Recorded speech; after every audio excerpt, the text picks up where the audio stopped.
Hi everyone, it's John, and it's Monday, November 18th, 2013. Let's get started. So, we're almost about 10 days away from the United States Thanksgiving, and while Canadians have already dealt with this craze, we're already thinking holidays. In general, people are decorating for Christmas, they're worrying about centerpieces, thinking about turkeys, and other kinds of recipes. Generally, about November 20th is usually when North America starts thinking about the holiday craze. And with that comes eating. Holiday eating. Oh boy, here we go. Fat and processed carbs and sugars and salt and all kinds of disasters are about to happen. But with my holiday healthy tips, you can be in control of your holiday eating. Let me share with you my awesome holiday tips.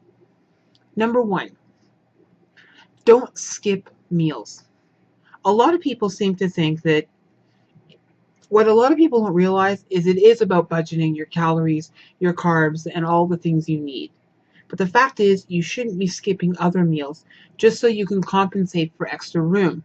Especially when you're looking at a diabetic, by skipping a meal, it's harming your blood sugar levels, and it could take you too low or too high. You never know. The best thing is is to eat regular meals and snacks like you would, and usually 2 to 3 hours beforehand. Instead of having a big meal like at lunch, maybe have a lighter lunch. Remember, you also have to take into account what type of party you're going to, because if it's something where the food has been predetermined for you, or you've already seen the menu that's being served, you can figure out what you're going to eat and how much. And if it's a bring your own, maybe you can prepare something that you know you're going to eat and love and take it with you. But again, don't skip meals. Only stupid people do that, and it's not healthy. Next is probably one of the most important, and you probably already know this. Honey, it's portion size. Keep it right and tight. Boom. That's right. Keep your plate sizes normal and your portion sizes small. Remember that you're not there to pig out. You're there to interact with people you love. You're there to celebrate the holiday season, and it's all about friends and family. It shouldn't be about eating. Eating should just be a part of the celebration, but it shouldn't be the full focus. Okay? Next, make sure to stay hydrated and drink lots of water. And while all of us are going to be drinking, or some of us will at least, limit your alcoholic beverages. Don't go overboard, and definitely don't drink and drive. That is a no-no. Remember, for about every glass of beer or wine, which is about 5 ounces, you need to have at least two 8-ounce glasses of water in between. That way, you allow yourself from not getting too drunk and acting like a stupid hot mess. Because I'm sure some of you have been there. And it's not fun being the butt of family jokes a week later. Especially when you end up, getting sick or passing out somewhere or doing something or saying something stupid you're going to regret later. Ooh. Number three. Oh, that was number three. Number four. Make sure that you have time for exercise. If you know you're going to be out for the evening, and that's traditionally when you do your cardio or your strength training, schedule it for the morning. Always make sure that, especially when you're busy, you need to find time to put exercise into your plan. It's one of the ways that you can maintain to lose those extra pounds and still feel like you're on track. Make sure that even if you can't do the full 30 minutes in the morning, maybe you put 15 minutes in the morning and 15 minutes when you get back from the party. That way you don't feel overstressed and you're still getting the workout. Next, make sure that you're eating balanced meals. If you go to places, especially ones that are BYOB or that are buffet style, remember half your plate veggies, a quarter of your plate starch carbohydrates, and a quarter of your plate is protein. Now those starch carbohydrates can also be included in that as milk and fruit as well. Okay, and keep your veggies non-starch veggies. Okay, number 6. Use low-fat dressings where possible. Choose oil margarines that are non-hydrogenated, made with canola oil or flaxseed oil or hemp seed oil.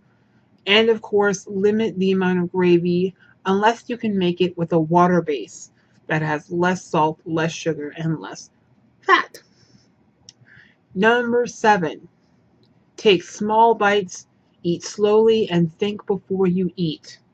This is not an eating fest. Don't cram stuff into your mouth. Take small bites with your fork. Have a glass of water maybe 20 to 30 minutes before you eat to help you stay a bit fuller so you're not as inclined to eat. And remember, there's always room for dessert. So don't pig out too much. Save a little room and be classy, honey. Keep it cute or get cut. Next, give away leftover dishes. Now, obviously, you want to take your dishware home. But if somebody else sees the pie you brought and says, oh, my kids would love a piece, let them take it. Unless you're desperately poor and ashamed of yourself, you don't really need it. You've had your piece of pie, everyone's going to enjoy it, and somebody else's kids get to enjoy it. So share the love and share the wealth all around. Next, this is a good one to avoiding stressful situations. Be careful of the topic of conversation. Okay? Don't talk about religion. Don't talk about politics. Don't talk about,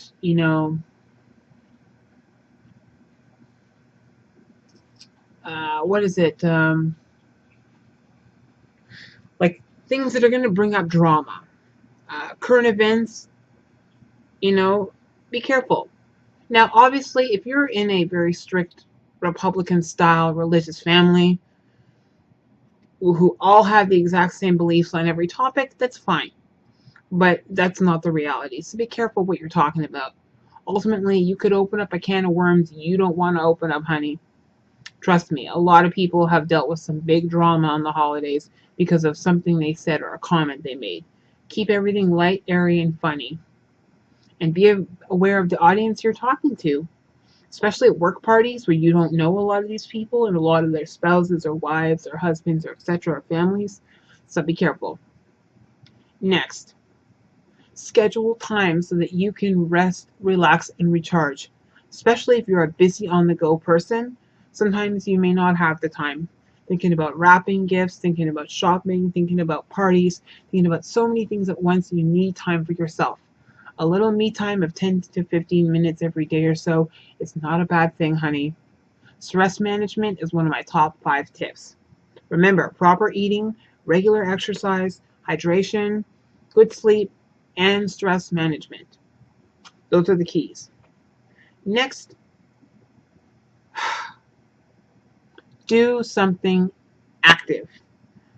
If you watch The Chew, or you know Dr. Oz and his daughter Daphne Oz, who's a cast member on The Chew, when they do Thanksgiving, they do Oz Family Football. It's an active sport. Try to incorporate some form of physical activity into your family and friend gatherings. Okay, if that means you do something before dinner or after dinner, I would much rather see you do that instead of sitting in front of the TV doing nothing at all. Because really, you're just wasting time. Next, go for a walk after dinner. This is probably one of the easiest things you can do. After the family's gone and you're ready to relax, you feel like, you want to feel good about yourself. Well, you may have ate a bit more than you thought you were going to. So why not go for a 10 or 15-minute walk after dinner around your neighborhood, even something around the block. Get out and enjoy some fresh air, clear your mind, rejuvenate, and you're exercising, honey. So work. Next, be thankful and see the blessings every day in the gifts you've been given. I know the holiday time can be stressful, and a lot of the times you're sitting with people and dealing with people you are probably not fond of too often, but they're family. And as much as you may think they don't love you, deep down they do. And remember, for every person sitting next to you at your table, you are blessed. And last but not least, you have to take care of your inner self and remember how much you're loved and how much you're valued. People may not say thank you for cooking the dinner, but ultimately, the fact that they showed up shows that they do love you and that you are valued and you do have need. As a family member, we may not always say that all the time. We may not say thank you at all. We may leave with a frown on our face. But ultimately, we come because you're our family. And family, it trumps everything. So I hope you enjoyed those tips, and I hope you're ready to get started on living a healthy holiday time.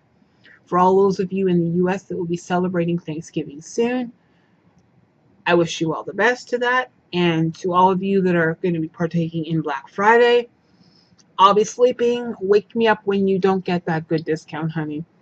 Even Canada's getting into Black Friday. That's what's so sad about it. Everyone is. Boxing Day is still our biggest. So, yeah.